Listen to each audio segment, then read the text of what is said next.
Japan, Malaysia ও ভারতের পর এবার বাংলাদেশেও শনাক্ত হলো চীনে আতঙ্ক ছড়ানো হিউম্যান মেটানিউমো ভাইরাসে আক্রান্ত রোগী। আক্রান্ত ব্যক্তি একজন নারী, যার গ্রামের বাড়ি কিশোরগঞ্জের ভৈরব এলাকায় বলে জানা গেছে।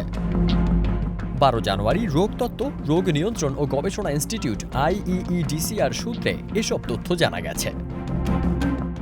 নাম প্রকাশে অনিচ্ছুক এক কর্মকর্তা জানান, 11 জানুয়ারি আমরা নতুন করে একজনের দেহে HMPV সংক্রমণের একটা রিপোর্ট পেয়েছি।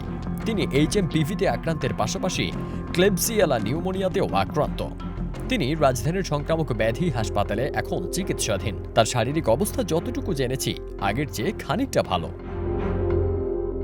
চলতি বছরের জানুয়ারির শুরুতে পূর্ব এশিয়ার দেশ চীনে প্রথম এর সংক্রমণ ধরা পড়ে। এরপর জাপানে ভাইরাসটি শনাক্ত হয়। এখন HMPV-র প্রাদুর্ভাব মালয়েশিয়া ও ভারতেও ছড়িয়ে পড়েছে।